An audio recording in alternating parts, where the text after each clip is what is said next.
El segundo enemigo que yo quiero que usted identifique es el espíritu de Grecia. ¿Qué es lo que hace el espíritu de Grecia? Daniel capítulo 2,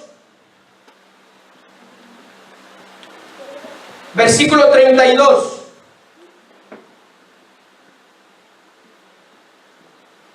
Resulta que en ese capítulo de Daniel, Dios le da un sueño al rey Nabucodonosor. ¿Han escuchado la historia?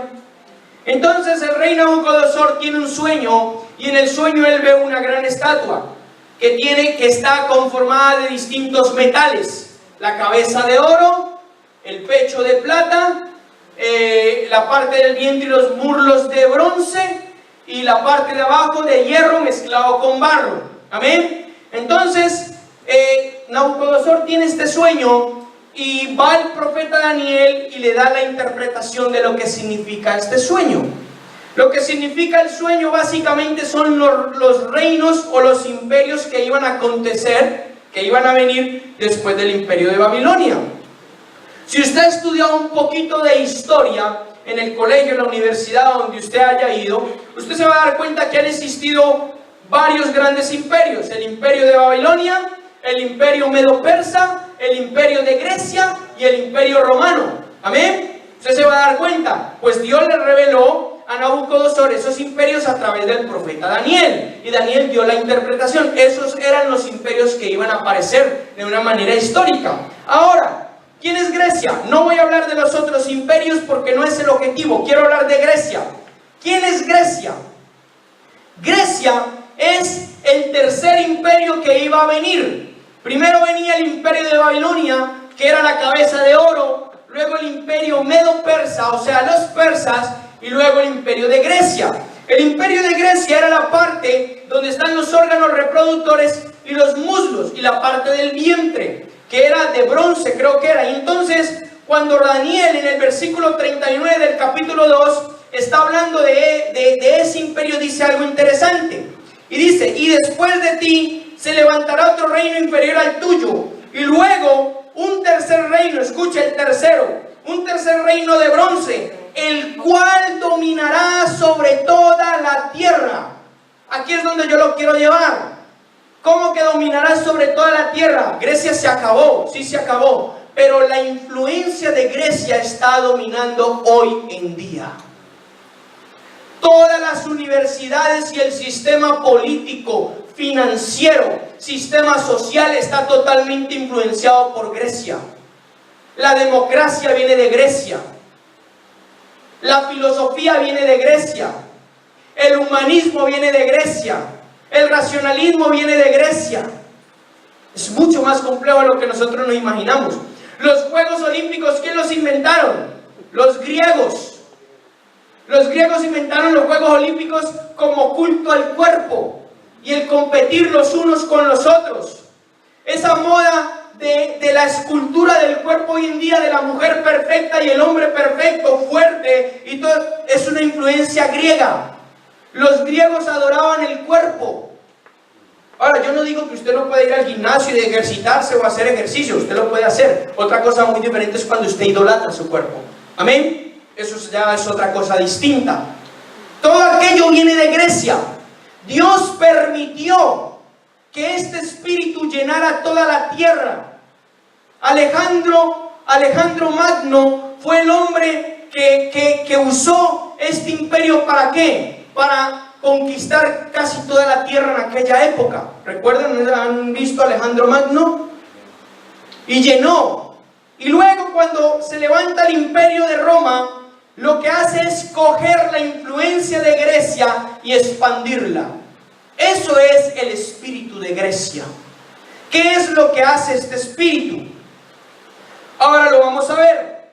Daniel capítulo 10, versículo 12.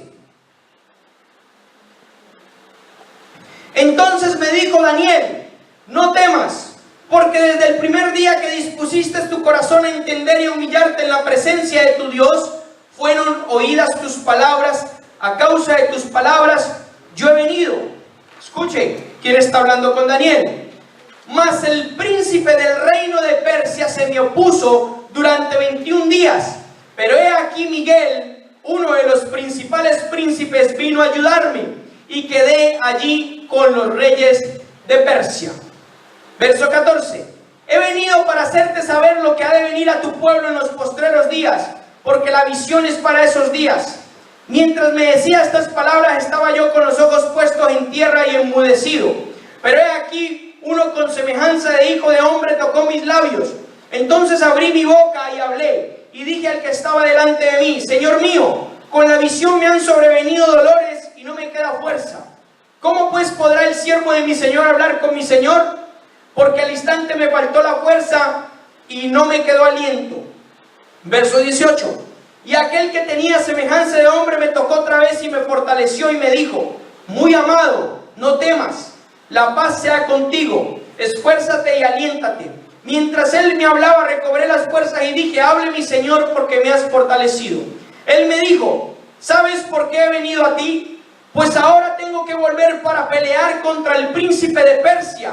Y al terminar con él, escuche esto: el príncipe de Grecia vendrá. Escuche, con esta escritura usted va a entender algo. Con cada imperio venía una entidad espiritual. Porque aquí no está hablando de los imperios. Fíjese que Daniel está teniendo una conversación con un ángel del Señor. Dios le envía un ángel a Daniel y le dice el ángel: se me opuso el príncipe de Persia al venir a ti. ¿Quién se le podía oponer a un ángel? ¿Era el rey de Persia? No. ¿Quién se le podía oponer a un ángel para que el ángel no le entregara el mensaje a Daniel? El príncipe de Persia. ¿De qué está hablando? De un espíritu demoníaco que venía con el imperio de Persia. ¿Me está entendiendo ahora? Eso es lo que está hablando la escritura. Y luego dice, y Miguel, uno de los principales príncipes, está hablando del arcángel Miguel. Dice: me vino a ayudar, o sea, vino a hacer guerra en contra de ese demonio para que yo pudiera dar el mensaje. Y luego al final dice: voy a pelear con el príncipe de Persia y luego vendrá ¿quién? El príncipe de Grecia. Entonces la escritura está revelando que con cada imperio detrás tenía una identidad espiritual. En otras palabras, lo que yo le quiero dar a entender es: detrás de cada pensamiento, detrás de cada creencia, hay un espíritu demoníaco. El espíritu del Islam, por ejemplo, el espíritu del budismo, el espíritu del hinduismo, el espíritu de la nueva era, el espíritu del yoga. ¿Me está entendiendo? Detrás de cada creencia no estamos tratando con simplemente creencias o cosas de hombre, estamos tratando con cosas espirituales. Detrás de un pensamiento de orgullo, que hay un espíritu de orgullo. ¿Me está entendiendo? Detrás de una violencia o de un pensamiento de violencia o de un asesinato, que hay un espíritu de asesinato. La Biblia enseña y revela con estas cosas que detrás de cada situación que se esté moviendo, operando, hay una entidad espiritual. ¿Usted me está entendiendo? Debemos de entender el mundo espiritual, cómo es que se está moviendo, qué es lo que está haciendo. Entonces se lo reveló Dios al profeta Samuel y dijo que este espíritu iba a llenar toda la tierra. En el año 90 después de Cristo empieza a penetrar una extraña doctrina. ¿Qué pasaba con esta extraña doctrina? Era de Grecia y era una mezcla de la sana doctrina cristiana con el pensamiento filosófico griego. Se le llamó el gnosticismo. Los primeros cristianos, los primeros 300 años de los primeros cristianos empezaron a luchar contra esto. Los padres apostólicos, los primeros apóstoles y los hijos que iban dejando los apóstoles empezaron a luchar contra este pensamiento griego. Este pensamiento lo que decía era que el conocimiento era una persona que se metía en alguien y que Cristo era una persona que había sido inspirada por ese gnosticismo, lo cual era totalmente erróneo. Amén. Entonces, cuando la iglesia primitiva empieza a luchar y a mantener sana la doctrina que se había dejado del Señor Jesucristo, al final, 300 años después, terminan perdiendo. Y lo que se llamó el gnosticismo, empieza a influenciar toda la sociedad. Toda la sociedad empieza a ser influenciada por esta creencia y empieza a forjar paradigmas y empieza a forjar cosas como el humanismo o el intelectualismo en el mundo de hoy en día como lo conocemos. Los griegos les encantaba el conocimiento y eran los padres de la oratoria. Platón, Aristóteles, Denirgo y todos estos pensadores griegos o filósofos, ellos decían que eran inspirados por una sabiduría que era espiritual. Realmente ellos no se daban cuenta y estaban siendo por el espíritu de Grecia. El pensamiento de los griegos, ¿cuál era? Tú no eres nadie si no tienes gran conocimiento. Hoy en día ese pensamiento está prevaleciendo también en nuestra sociedad. Tú no eres nadie si no tienes una carrera universitaria. ¿Me está entendiendo? Eso es lo que dice la sociedad. ¿Me está entendiendo? O sea, ¿qué es lo que hace la sociedad? La sociedad intenta que el hombre sea Dios en sí mismo, o sea, aprendiendo y sabiendo todas las cosas que pueda aprender. Eso es una influencia griega. Filosofía, la famosa filosofía que enseñan hoy en día en los bachilleratos y en las universidades. ¿Sabe qué significa filosofía? ¿Hay alguien aquí que ha estudiado universidad, ha visto filosofía? ¿Sabe qué significa? Amor al conocimiento. Sofía de Sofía, la diosa del conocimiento. Amor al conocimiento. Eso significa filosofía. Entonces, el espíritu de Grecia, ¿qué es o qué hace en la vida de una persona? Hace que se forman estructuras rígidas de razonamiento y filosofía humana en las mentes de las personas. ¿Para qué? Para que todo el mover sobrenatural de Dios no pueda penetrar ni pueda moverse en la vida de la persona. Todo lo razone. Amén. Todo lo pregunte.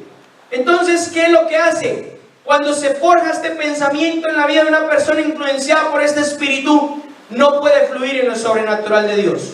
No cree en los dones, no cree en la sanidad divina, no cree en las palabras proféticas, no cree en el mover del Espíritu Santo, no cree en nada de eso. Piensa que eso es algo extraño.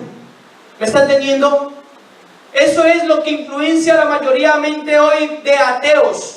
Los ateos están influenciados por Grecia totalmente. Ellos dicen que todo lo que no se pueda explicar no existe. ¿Me está entendiendo? En cambio, lo espiritual usted no lo puede explicar, mas sí existe. ¿Me está entendiendo? Eso es lo que hace básicamente Grecia. Grecia funciona como una estructura impregnada en razonamiento y filosofías humanas. Hace que el hombre sea super Dios. Estructura la mente de las personas. Cuando se empieza a infiltrar en las congregaciones, hace que las congregaciones formen solamente una estructura humana donde el hombre pueda controlarlo todo y el Espíritu de Dios no sea quien gobierne. ¿Me está entendiendo? Eso es lo que hace. Entonces no hay un mover sobrenatural de Dios. Influencia la vida de las personas para que no entren en el mover sobrenatural de Dios. Algunos dioses griegos, rápido. Atenea, la diosa griega de la inteligencia, la política y la razón. Odia todo lo que tenga que hacer con lo apostólico y lo profético y simboliza la sabiduría para los griegos. Sofía, la diosa de la sabiduría y el amor al conocimiento. Diana, la diosa religiosa, también conocida como la reina del cielo. En la escritura se muestra como Diana, la reina del cielo. Es la diosa religiosa. Diana, hoy en día, es simbología a María, la madre de Jesús. No es María, sino que es la diosa Diana. Amén. Toda la idolatría que se forja en María, la madre de Jesús, o las vírgenes estas, viene de Diana de los Efesios, viene del espíritu de Grecia. De ahí es donde viene toda religión a María y la idolatría. Usted puede ver que Valencia es una ciudad idólatra a María. Valencia ha sido entregada a la reina del cielo.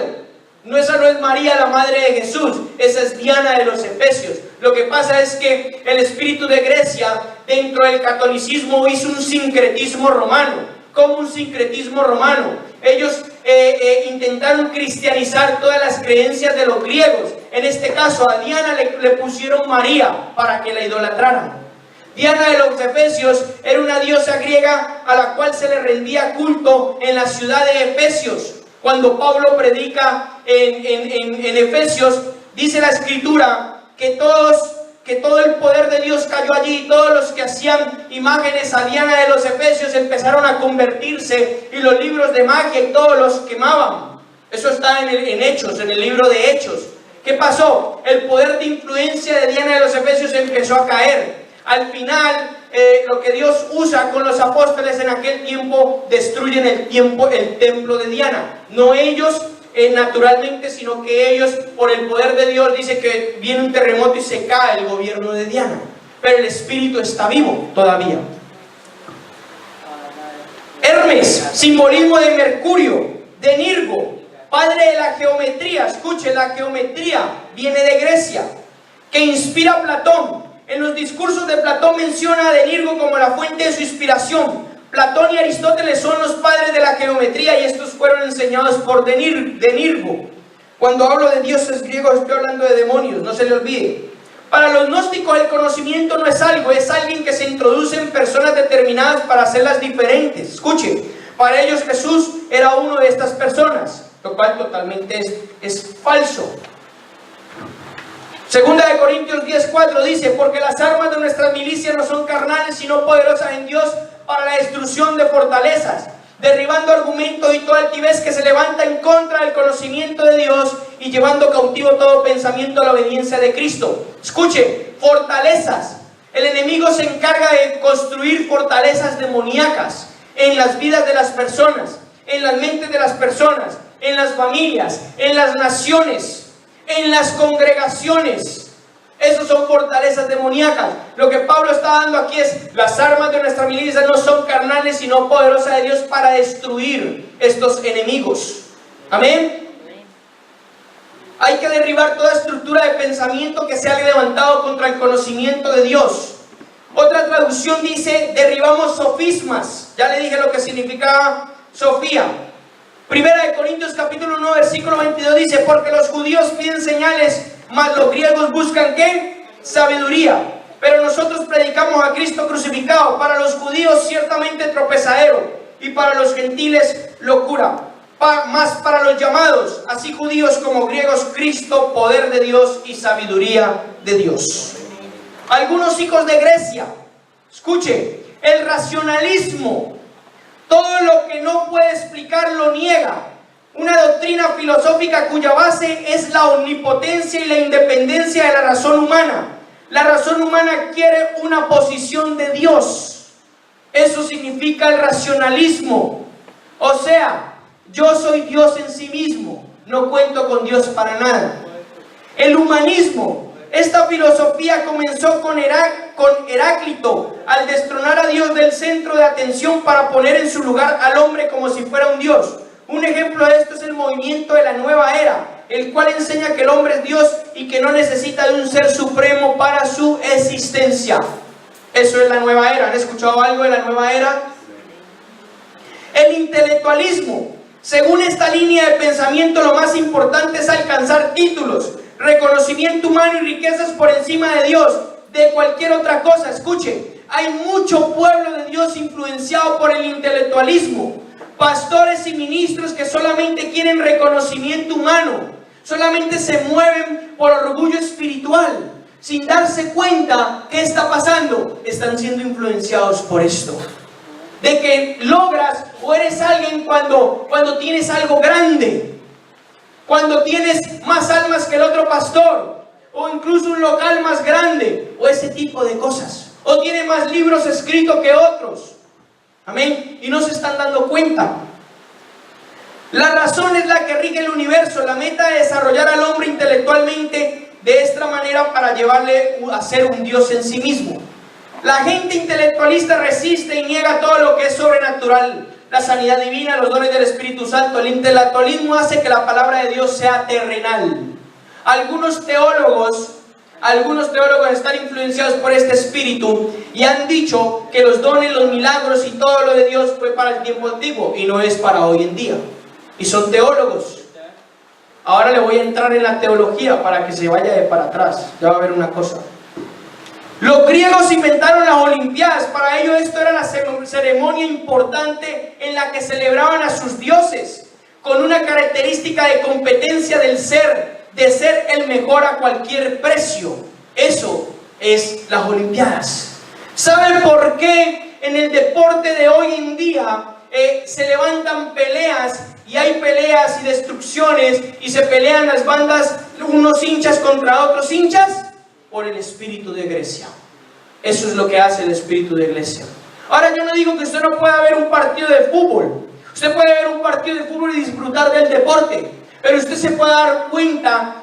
¿Vieron la Copa Europa? ¿Vieron cómo se estaban pegando en Francia? Todo eso lo ocasiona el espíritu de Grecia, porque hay competencia, viene de Grecia. Entonces crea violencia en el hombre. Todo es espiritual. Y eso es lo que ocasiona. Farmakeia es la palabra griega para farmacia.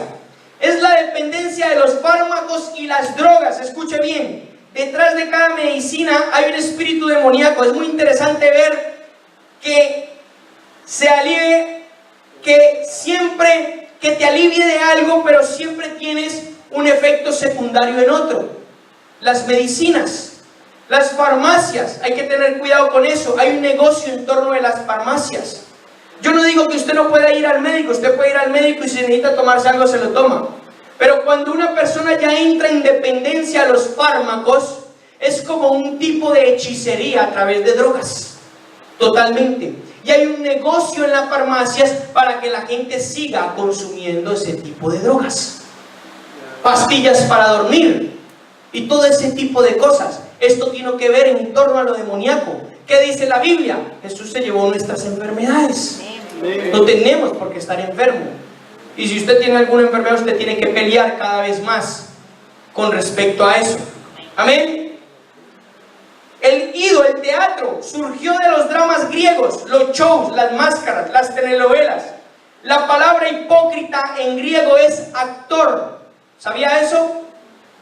Y era alguien que poniéndose una máscara tomaba la personalidad, tomaba otra personalidad. Viene de Grecia. La homilética, una derivación de la teología. La homilética, los griegos son los padres de la oratoria, escuche, y de ellos sale esta palabra, que es el arte de comunicar un mensaje a través de la oratoria. Esto es una disciplina que se enseña en seminarios bíblicos para preparar a los pastores para predicar la palabra de Dios. Mi pregunta es, ¿cuál era la homilética que tenían los apóstoles o la iglesia primitiva? ¿Cuál era? ¿Cuál era la homilética que tenían ellos? El Espíritu Santo. Esa era su homilética. Ellos no eran preparados para predicar la palabra. El Espíritu Santo los habilitaba sobrenaturalmente para eso. Ve como mucho dentro del mundo del cristianismo se ha impregnado y se ha infiltrado esto para hacer que la palabra de Dios sea terrenal y no sea algo espiritual. ¿Lo ven? En los seminarios bíblicos. Hay seminarios bíblicos que dicen que si tú haces el seminario bíblico 2-3 años ya eres pastor. Déjame decirte, mi amado hermano y amado amigo, no eres pastor porque termines un seminario bíblico. Eres pastor porque hay un don divino que cayó sobre tu vida. Por eso eres pastor, profeta, apóstol, lo que Dios haya dado. No es algo que se aprende, es algo que se tiene y que se manifiesta divinamente. ¿Me está entendiendo? No es algo que se estudia. Por eso dice la Biblia que son dones y son regalos de Dios. Es importante. Ahora, yo no le digo que usted estudie teología. La teología hasta cierto punto puede ser buena, pero si se pasa, lo que va a hacer es que va a hacer terrenal la palabra de Dios y va a hacer los temas de depender de métodos humanos que depender de la revelación del Espíritu Santo. Y ahí sí ya entra en un grave problema. La hermenéutica, otra rama de la teología. Este es el hermano gemelo de la homilética. Es el arte de interpretar la Biblia. Escuche, La Biblia no se interpreta. La Biblia no tiene interpretación. La Biblia se revela. La Biblia es revelada por el Espíritu Santo a nuestra vida, que da entendimiento de qué es lo que dice la Biblia. No se puede interpretar, porque entonces yo saco mi interpretación, usted saca otra interpretación, usted saca otra interpretación, y cada uno saca su interpretación. Aquí no concordamos ninguno. ¿Está entendiendo? La Biblia no se puede interpretar, pues la hermenéutica la enseñan en la teología, en los seminarios bíblicos, para enseñarle según a la gente que están preparando a interpretar la Biblia. ¿Me está entendiendo? Ya lo humanizaron, ya pusieron al lado al Espíritu Santo y no hay revelación. Amén. Entonces es importante ver todo este tipo de cosas. La palabra porno, de aquí se deriva la palabra pornografía. Esta presencia espiritual está ligada a todo tipo de desviación sexual. Es la palabra en griego porneia, viene de Grecia. Los griegos eran altamente inmorales. ¿Usted alguna vez ha visto una película griega? ¿Alguna vez ha visto algo? ¿Ha estudiado un poquito la historia de los griegos? Eran altamente inmorales. Todo el tema de las orgías y todo este tema venía de allí. Amén. Ellos eran los padres de esto. La democracia no es de Dios, ni puede ser parte de la iglesia. No se hacen las cosas por mayoría de votos, se hacen las cosas por la dirección del Espíritu. No podemos elegir a la gente por cuántos votos tengamos. Dios es el que elige a la gente. Dios es el que dice qué es lo que se va a hacer. ¿Está entendiendo? Es importante. El entretenimiento. La iglesia no puede perder el enfoque de la visión de Dios con entretenimiento, ni clubs sociales. La iglesia tiene un propósito, la iglesia tiene una dirección que es de parte de Dios, tiene un objetivo. Amén. No se puede jugar a la iglesia. En Hechos 17 usted va a encontrar una escritura de cómo Pablo no tuvo un gran evangelismo en la ciudad de Atenas. ¿Por qué? Porque este espíritu se le resistió a él. Fue la única parte donde Pablo dice que apenas evangelizó a unos cuantos y no hubo ninguna señal. ¿Por qué? Porque estaba el gobierno de este espíritu y Pablo no pudo romper. Pablo, cuando entró a predicar en Atenas, él entró con una estrategia que él pensaba que iba a funcionar, pero luego entendió que se había equivocado. Tenía que haber sido dependiente de Dios. Por eso no tuvo éxito en esa ciudad. Se busca lo novedoso, el narcisismo. ¿Qué significa el narcisismo? Egoísmo, la idolatría al yo, defiende tus derechos, creyentes enamorados de sus pecados. Eso significa el narcisismo. Viene de Grecia también. El espíritu de Grecia te enseña a amar el mundo. Eso es lo que hace el espíritu de Grecia. Te enseña a amar el mundo, te enseña las pasiones del mundo. En cambio, el evangelio significa negación a uno mismo, dar lo mejor de uno. Sacrificio, el que quiera ser mayor, que sea el que sirva. El que quiera ser discípulo de Jesús, que tome su cruz y lo siga. El que quiera salvar su vida la perderá, mas el que pierda su vida por causa de Jesús la salvará. Palabras de Jesús. Eso significa el evangelio. El espíritu de Grecia ha tomado toda la sociedad y es plataforma del espíritu del anticristo, el cual ya está en el mundo. Muchos piensan que el espíritu del anticristo va a ser una persona que va a gobernar. No, es un espíritu que está tomando gobiernos. Es un espíritu que está haciendo cosas malas en contra de la iglesia. El Islam viene del espíritu del anticristo. Todo aquel que confiesa a Jesús lo va a matar. ¿Me está entendiendo? Viene del anticristo. La epístola de Juan dice que el espíritu del anticristo ya está en el mundo. Ahora, por último, ¿cómo vencemos a este demonio? ¿Cómo lo vencemos? Zacarías capítulo 9, versículo 12, la estrategia la da Dios. Volved a la fortaleza, oh cautivos de la esperanza. Hoy mismo os anuncio que el doble te restituiré, porque entesaré a Judá como mi arco, y cargaré el arco con Efraín. E incitaré a tus hijos, oh Sión, contra tus hijos, oh Grecia, y te haré como espada de guerrero.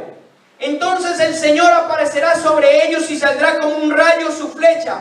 El Señor Dios tocará la trompeta y caminará en los torbellinos del sur. El Señor de los ejércitos los defenderá. Ellos devorarán y pisotearán las piedras de la honda, beberán y alborotarán como embriagados de vino, y se llenarán como tazón de sacrificio, empapados como las esquinas del altar. Los salvará el Señor su Dios en aquel día como rebaño de su pueblo, porque como piedras de una corona brillan sobre su tierra. Pues cuánta es su gracia y cuánta su hermosura. El trigo hará florecer los jóvenes y el mosto a las doncellas. Escuche: entesaré a Judá como mi arco y a Efraín como su flecha. Despertaré a tus hijos, Sión, Sión en la morada de Dios. Despertaré a tus hijos, oh Sión, contra los hijos de Grecia. ¿Qué quiere decir Judá y Efraín? Dos tribus para vencer. Escuche: Judá significa adoración y gobierno, y Efraín significa fértiles y fructíferos. Estoy hablando de una generación que Dios empieza a levantar, que es la generación de Judá y de Efraín, de Josué y de Caleb. Josué era de la tribu de Judá, mas Caleb era de la tribu de Efraín. Fue la generación que Dios escogió para conquistar Canaán. Eran personas adoradoras, eran personas que gobernaban, eran personas que daban fruto en su vida espiritual. Estas son las personas que Dios va a usar para destruir a los hijos de Grecia. Este es el antídoto que Dios levanta. ¿Me está entendiendo? La adoración, el gobierno, el fructificar. No es coincidencia de que Dios levante a Judá y a Efraín como las dos tribus para vencer contra Grecia. Y no es coincidencia de que Josué y Caleb, la generación que Dios levanta para entrar a Canaán, eran de Judá y de Efraín. No es coincidencia, Dios lo tiene todo totalmente planeado. ¿Me está entendiendo? En otras palabras, estoy hablando de que tenemos que ser una iglesia adoradora. Tenemos que ser una iglesia que sepa gobernar las regiones celestiales. Tenemos que ser una iglesia fructífera, fructificar en frutos en nuestra propia vida espiritualmente, fructificar comunitariamente. Esto va a provocar que el espíritu de Grecia no pueda permear las mentes, no pueda permear la iglesia, no pueda influenciar la iglesia. El espíritu de Grecia puede estar en el mundo, mas no podemos permitir que esté dentro de la iglesia. ¿Usted me está entendiendo? Ese es el antídoto. Eso es lo que Dios está levantando en esta generación. Dios me habló hace más o menos 3 o 4 años atrás de la generación de Josué y de Caleb, y de cuáles eran las características que Dios está levantando en este tiempo. Porque Dios quiere una iglesia así. Dios no quiere una iglesia como la generación que se quedó en el desierto. Dios está levantando una generación nueva, una generación que pueda poseer su Canaán. ¿Cuál es su Canaán? La promesa de Dios para su vida. Ese es su Canaán. Dios quiere que usted posea Canaán.